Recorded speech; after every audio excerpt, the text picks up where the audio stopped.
Vamos convidar aqui Letícia Duarte, diretamente de Nova York. Junte-se a nós, por favor. Cadê você? Olá, tudo bem? Bom dia, diretamente do inverno congelante, com uma tempestade de neve. Hoje deve voltar a nevar aqui, inclusive, e com a política sempre quente. Amanhecendo ainda no Brooklyn aí, né? A gente tá vendo a janelinha aí de final de noite. Que horas são aí? São 6h52? Isso, estamos 2 horas atrás, amanhecendo aqui, mas não deve mudar tanto hoje, porque a previsão é de mais neve, deve ficar meio nublado, aí meio escurinho, mas tá amanhecendo. Boa. Letícia, antes da gente entrar para falar sobre o embate com a Suprema Corte e a mudança nas tarifas, eu queria te perguntar sobre o discurso do State of the Union. O que você achou? Quais são os pontos que você destaca? Como é que é esse contraste do Donald Trump falar de uma era de ouro no momento que ele está com a popularidade dele lá embaixo?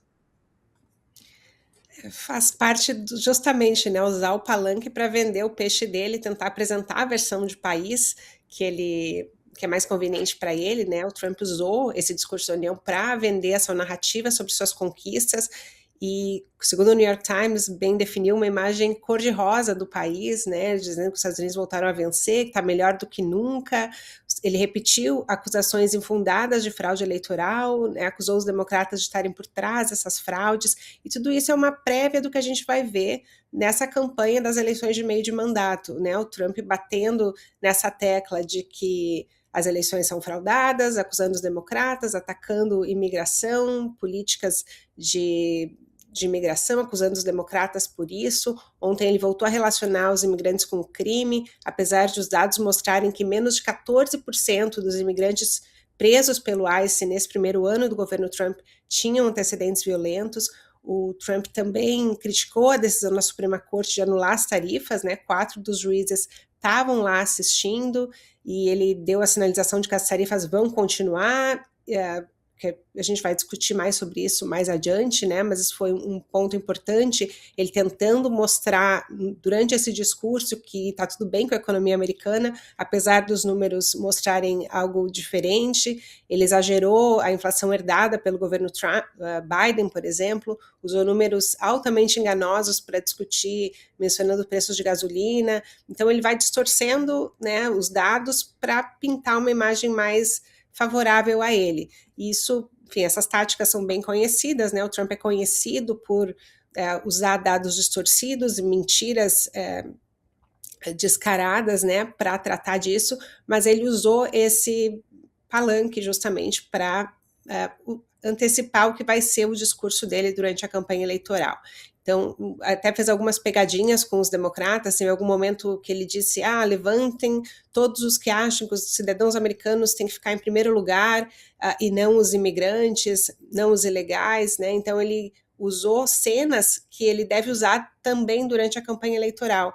E do lado dos democratas, um momento simbólico foi que o deputado Al Green, que é do Texas, ele foi retirado do discurso logo no início, porque ele fez um protesto, que ele estava segurando um cartaz, dizendo que pessoas pretas não são macacos, né, numa alusão àquele vídeo do Trump atacando o casal Obama, comparando eles a macacos. Então, outro tema que vai também estar bastante forte durante essa campanha. Então, a gente viu o presidente Trump defendendo o seu governo, exagerando números, falando em fraude eleitoral, e, por outro lado, os democratas com outras, né, fazendo a sua estratégia. Depois eles também lançaram um vídeo, foi a governadora da Virgínia quem apresentou, rebatendo esses dados.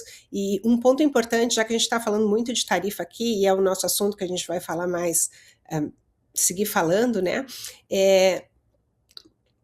essa questão das tarifas foi também o que os democratas reforçaram no discurso deles. Então, a governadora da Virgínia falou, são os americanos que estão pagando preço por isso, né? Ela chegou a dizer que cada americano estava pagando $1.700 por causa dessas tarifas, e que isso estava afetando diretamente os cidadãos americanos, né? Ao contrário do que o presidente Trump tenta mostrar que seria algo que os países estrangeiros estão pagando das os números mostram que quem está arcando com esse custo na prática são os americanos, né? Então isso vai ser um tema que também vai dominar a campanha aí das eleições de meio de mandato. Mas acho que a gente pode falar um pouquinho mais de tarifa, né? Já que a gente que é o nosso tema de hoje. Podemos falar de tarifa, queria te ouvir também sobre Suprema Corte. O que representa essa negativa da Suprema Corte e que, na verdade, diz que ele extrapolou um poder seria do Congresso, né? Então, também, como que está a relação do Trump com o Partido Republicano lá no Congresso hoje? Se você puder dar um panorama aí para a gente, se há também algum tipo de comemoração dentro do Congresso, mesmo dentro do próprio partido do Trump, com relação a essa decisão da Suprema Corte. Esse tema é interessante porque, como vocês falaram, concordo com o que vocês trouxeram no início, né? Acho que um dos pontos é essa declaração da independência da Suprema Corte, né? Com essa decisão, a Suprema Corte, ela mostra uma declaração de autonomia institucional em relação ao executivo, mesmo com uma maioria formalmente conservadora, né? São 3 juízes indicados pelo Trump dentro da composição, e essa decisão é muito importante porque havia dúvidas do quanto realmente a Suprema Corte poderia fazer frente ao Trump, né? Então, ao rejeitar essa interpretação de que as tarifas, como o Trump estava usando, que seria uma emergência, né? Uma versão expandida o nome da lei chama Lei de Poderes Econômicos de Emergência Internacional, né? A Suprema Corte rejeitou esse entendimento, dizendo que quem tem que definir é o Congresso, e então, ao rejeitar isso, foi um momento importante de independência, porque até então haviam dúvidas, né, se a Suprema Corte, nos inícios, na versão inicial de discussão sobre o caso, a Suprema Corte estava autorizando o governo Trump a proceder com essas tarifas. Então, com essa decisão, ajuda a desconstruir a narrativa que o judiciário estaria totalmente subordinado à vontade do presidente. Isso é importante nesse momento em que o governo Trump vem extrapolando uma série de leis o tempo todo. Então, né, quem para o Trump, a Suprema Corte sinalizou que ela tem poder para isso. O interessante e lamentável é que a Constituição americana é bem clara de que a prerrogativa de estabelecer esse entendimento sobre tarifas é do Congresso, mas a Suprema Corte demorou 1 ano para tomar essa decisão, algo que poderia ter sido tomado muito antes, né? Era bastante claro, não havia muitas dúvidas, mas a Suprema Corte permitiu que nesse primeiro ano o governo Trump seguisse com as tarifas. Um ponto bem importante nisso, e que a Bia chegou a tocar antes também, é essa questão dos reembolsos, porque os reembolsos, um dos pontos que a Suprema Corte vinha usando até como para não conceder a liminar, para parar as tarifas no início, é que o Departamento de Justiça americano respondia dizendo: isso não tem urgência nenhuma, porque caso isso seja entendido que é ilegal, o governo vai ressarcir quem foi prejudicado. Então, o governo Trump tinha se comprometido com esse ressarcimento, e esse foi um dos pontos que a Suprema Corte, nas instâncias iniciais, usou para manter as tarifas rolando até a decisão do Supremo. E agora o governo Trump dá para trás, sinalizando que não, que passou, que não tem esse desejo de ir adiante. Então, já tem essa onda de litigiosa judicial, essa segunda onda, com uma série de empresas, né? São mais de 1.000 empresas que já entraram na justiça, a FedEx é uma delas, uma das maiores que está por isso, e então vai virar um outro caso judicial, isso vai ficar rodando, né? A gente vai ver um outro imbróglio, mas muitos analistas consideram que os danos são irreversíveis, porque principalmente pensar nos pequenos produtores, né, os menores, pequenos empresários, é capaz de eles nunca verem esse dinheiro de volta, e tem principalmente, que eu acho que é mais interessante até para a gente conversar, essa relação entre os países, né, os outros países já não veem os Estados Unidos como um parceiro confiável, existe essa instabilidade sobre a economia americana, e muitos países já se movimentaram para buscar rotas alternativas, né, excluindo os Estados Unidos das negociações.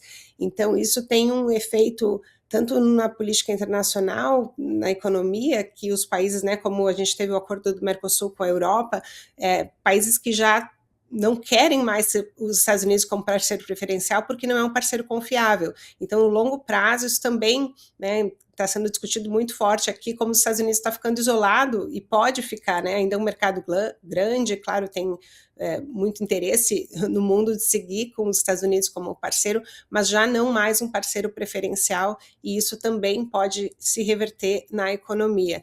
Então, tem bastante, enfim, em termos de político, né, que a Bia perguntava dessa colocação de como isso afeta na política interna, os republicanos também estão fazendo esse jogo que né, ao mesmo tempo que existe uma pressão muito grande no eleitorado, que a economia é uma das maiores preocupações dos Estados Unidos, então existe uma tentativa de dizer, não, essas tarifas são aplicadas a outros países, isso é para beneficiar os americanos. Então a narrativa política que o Partido Republicano está usando é essa, enquanto os democratas tentam reforçar essa visão de que quem paga o preço no fim do dia são os americanos e não os outros países. Então, é um tema que vai seguir em discussão, a gente vai ver essas duas narrativas muito fortes durante a campanha eleitoral, mas ontem, durante o discurso da União, o Trump foi muito aplaudido, apesar da gente ter visto, assim, nos últimos meses, vários membros do Partido Republicano criticando o Trump. Ontem, durante o discurso da União, ele foi, enfim, aplaudido, aclamado, com muitos cantos de USA. Então, o clima de campanha é maior do que essas eventuais críticas internas ao Trump, né? No momento, o Partido Republicano tenta se unir para evitar que perca o controle da casa, né? Perca o controle do Congresso, que hoje o Partido Republicano controla as duas casas. Há algumas prévias sugerindo que eles devem perder o controle, né, para os democratas, pelo menos de uma das casas, né, na Câmara durante as eleições, após as eleições. Então, a ver, né, tudo isso ainda seguindo, vai ser muito pano para rolar, muito pano para manga ainda, né, muita água pela frente, porque, enfim, começa agora um novo litígio judicial sobre o reembolso e também questionamento sobre o próprio uso dessas novas justificativas, que agora o Trump está usando a lei do comércio como justificativa, e, enfim, isso também, existem alguns especialistas questionando a legalidade, exatamente se as condições atuais seriam adequadas, né, para invocar essa legislação.